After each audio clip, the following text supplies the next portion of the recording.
Well, hello and welcome to one of my more informal vlogs, and today I will be looking at Rachmaninoff's Prelude in G minor.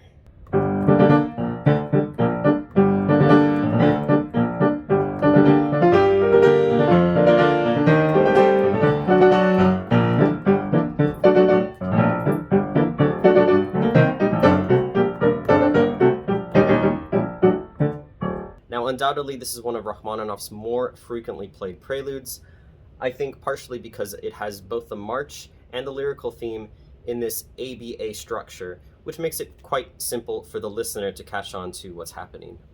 Now, on top of having a straightforward structure, it has identifiable and I would say sort of catchy melodies.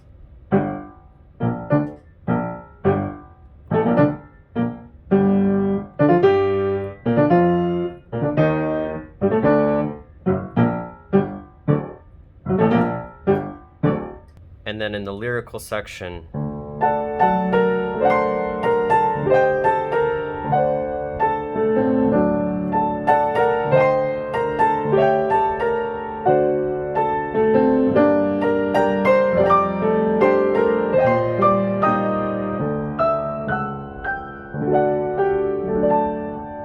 in general, the best performances of this piece kind of truncate this 16th note rhythm, compressing it a little bit at the back end of the beat. So instead of being in exactly metronomical,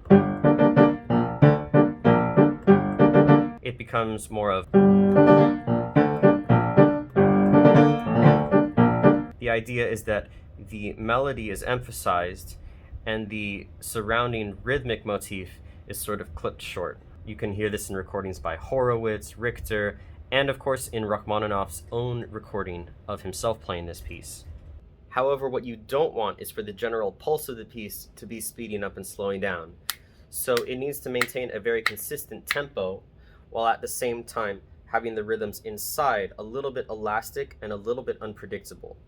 Besides the compression of the second half of the rhythm, in Rachmaninoff's recording, he actually speeds up a little bit here, slows back down, and retards back into the main tempo. So there is also an elasticity over the course of the larger phrase. And this becomes apparent again at this poco a poco accelerando section, where he takes various times before the notes. So maybe you start with a lot of time here, and slowly a little less, less, less. And then a little more time here, and accelerate. I need to work more on this section, but that's the general idea. Now, it also uses this double diminished scale, which Rachmaninoff is pretty fond of.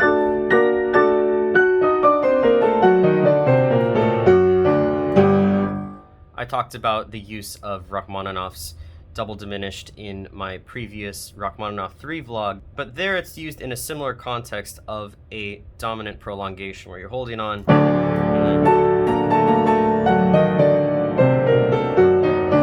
and it's sort of intensifying this dominant function here before you're back. Now, as I'm in the final stages of polishing up this piece, because it's the next piece that I want to record, it's about 98% memorized. I usually can make it through maybe a couple little sticking spots, but there's a couple things that I can do to put it in its best possible state.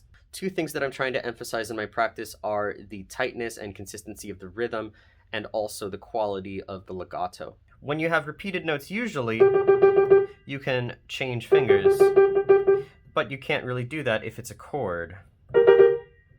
One of the tricks that my previous professors taught me was when you're playing really fast repeated chords, don't stay in the same place on the surface of the key. So kind of move up, 1, 2, 3. This gets the motion of the arm involved, and it doesn't keep you so stuck. So if it works, it should be something like this.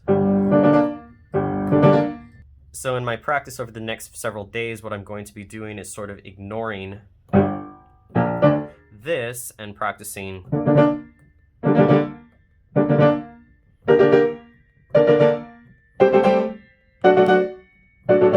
making sure that those figures are tight, solid together like a really good band. Now, when it comes to the legato sound, the first instance we really have of a legato line is probably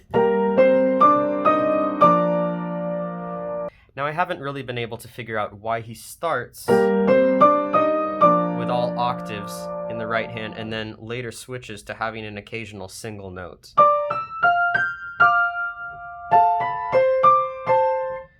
But I guess the effect is kind of cool. Also paying attention to little moments like this. And having the very end of this lead into the fortissimo with a totally different sound than the scale. Now it's pretty cool the way he attaches the idea of going into the B theme and coming out of the B theme. So going in, you have a descending chromatic scale along with descending chords.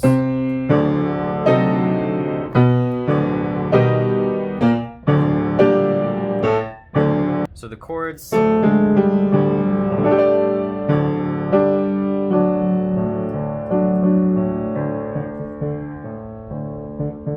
into here.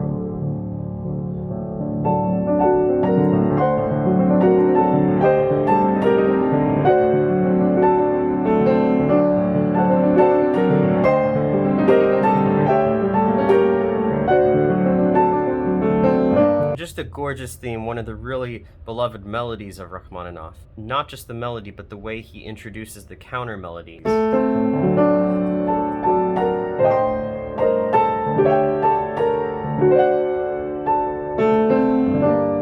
Later on, he expands the idea further into three voices.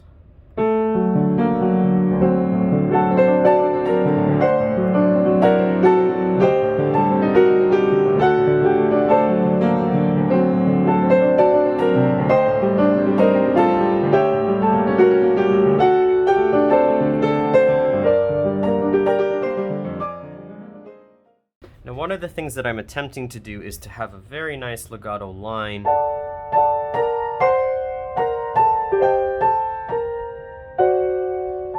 in the treble, and that goes for both the upper and the lower part of the voices. Sometimes I might choose to emphasize lower down, but a good way to practice that is with two hands, and then when possible not just playing 5 on the octaves, but you see how I'm able to reach to 4 and then I'm able to reach to 5 again. That gives it a more fluid, continuous sound. And in the left hand, you have these arpeggios, which are not really that difficult in themselves, but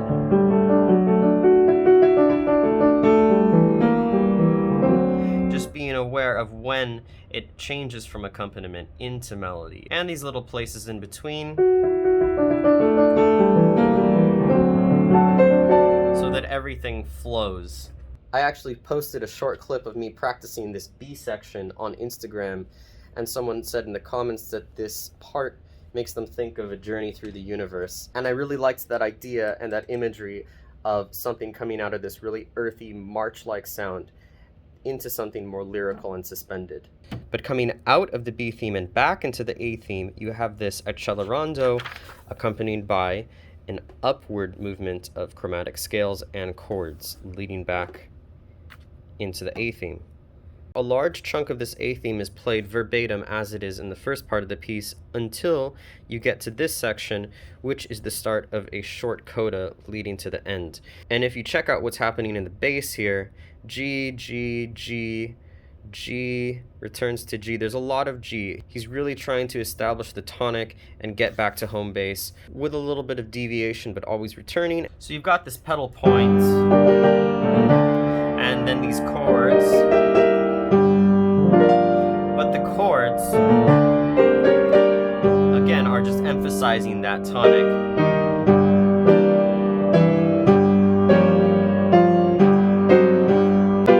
And you also have a little more chance at the end, just like in the beginning, to play a little more into the melody, give some extra time, and then condense some of these 16th note figures. Especially because at moments like this, pretty jazzy. Into here.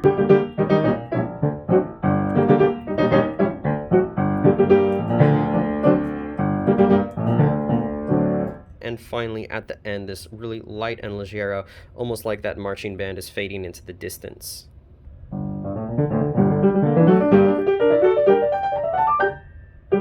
By the way, guys, if you want a free lesson, you can still send me that email, joshvigranpiano@gmail.com. Here's a link to the explanation for that.